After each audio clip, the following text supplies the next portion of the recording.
um, providing legitimate skepticism of our theories. They were saying things like, it is a travesty that we cannot account for the lack of warmth. And again, these were global warming climatologists. We cannot account for the lack of warmth, and it is a travesty that we can't. So obviously, that implies that there is an agenda there. And what is that agenda? Well, it might be power, it might be control, it might be money, it might be covering up any kind of. It might be covering up for the fact that maybe they were wrong. But whatever it is, it's very, very immoral that these scientists, all these scientists, several scientists, scientists upon scientists upon scientists, this large portion of the scientific community admits to lying. And these scientists come up, okay, I was lying about some things, I exaggerated. Okay, you've got scientists admitting that they were exaggerating, that they were in fact exaggerating, and this only furthers the validity of the New World Order concept. And I don't believe that the New World Order is some kind of conspiracy. People have known about it for decades and decades and decades on end. Even my grandfather, who has now passed away when I was like 10, so I didn't know about all this stuff. But coincidentally, I found out that he believed in the concept of power-hungry dictators and power-hungry bureaucrats who are working towards gradually, very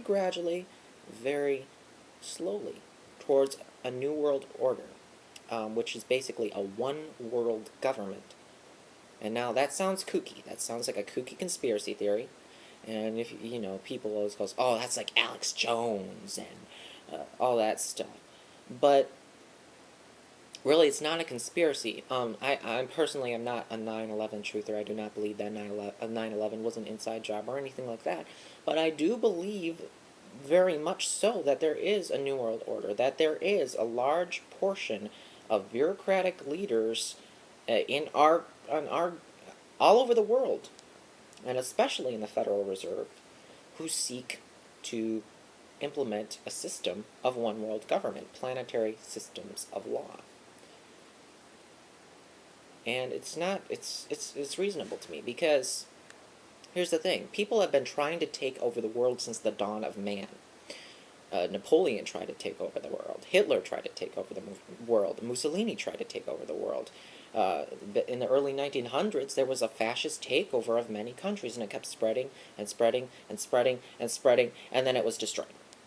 And that eventually had to be done through violent warfare, unfortunately. Very unfortunate. But it has been proven time and time again that people do want to rule the world. You see it in all kinds of cartoons, and you believe, oh, it's just a cartoon thing. Well, why is it a concept that comes up over and over and over again if it's not a valid concept?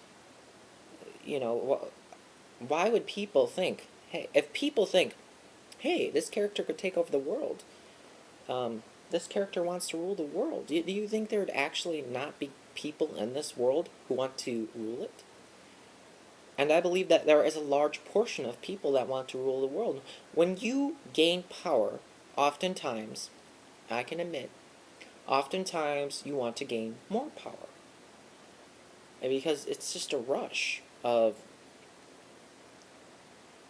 it's just a rush of, I don't know what that rush is. You feel good about yourself.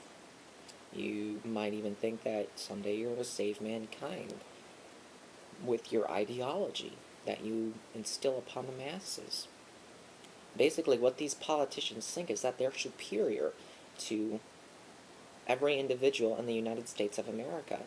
They think that, the people are stupid, but I want to, some of them think I want to save them. Some of them don't care. Some of them are just in it for themselves. Some of them are at the expense of others. That's another thing. I don't think that selfish interest is evil. I believe in the concept of the virtue of selfishness. So again, I'm a large individualist. I believe that we do have a right to live for ourselves and seek our own needs and desires. But, like many individualists, I do not believe that we should do that at the expense of others.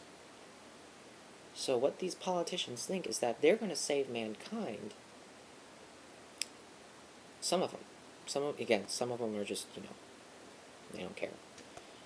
But some of them actually believe in their heart, not in their heart really, I wouldn't say in their heart, in their mind, that they're the saviors of mankind. And so they implement all these policies, and they want to gain control so that they can supposedly, do more to save mankind. I don't believe that these globalists are evil people or that these politicians are evil people. I don't believe that they're inherently evil. I believe that there is good in man. I believe that man has a heart. So, there are many of them, not all of them, but many of them, and probably most of them, are well-intentioned. But what government control will do is it will take away our freedoms and it will take away our individual sovereignty. Take away our national sovereignty and it'll take away our individual sovereignty. That's again, it's a very basic concept. The more government you have, the less freedom you have. So, at the expense of your freedoms, you increase government control. Personally, I do not believe that we can solve any of our problems until we attack the problem of our central banking system and of monetary inflation. Basically, what our central banking system does is it gives the government the incentive to spend and expand without limit. If government programs are too expensive, if wartime budgets are too expensive, if regulations are too burdensome, then the Federal Reserve basically will print out money because it's an elastic currency. So they'll just print out money out of thin air. And they'll print money and they'll keep printing it, printing.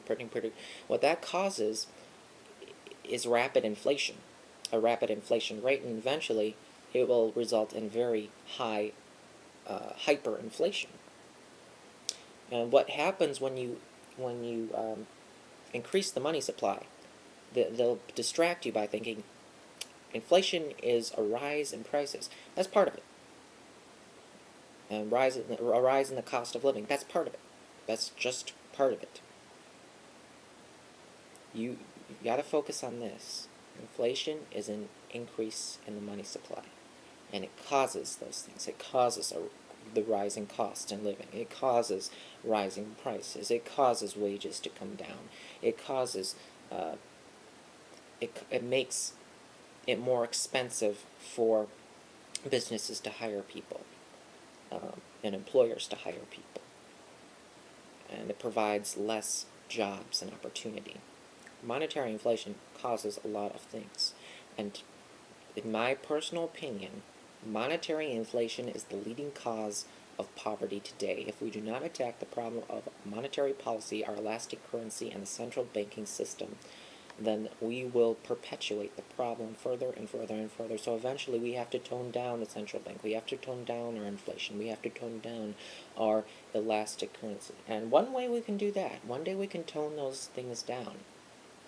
Because the Federal Reserve is just going to keep distorting interest rates when it debases the currency, when it depreciates the dollar.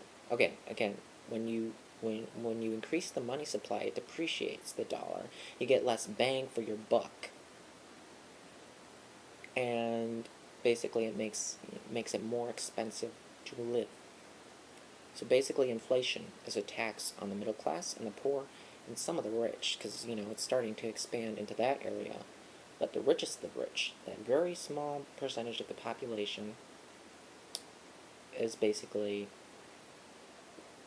not really being damaged by this or hurt by this. It is the middle class, the poor, some of the wealthy and successful. Yes, that does damage successful people as well, because when you damage successful people, you also damage the middle class and the poor. It's trickle-down economics,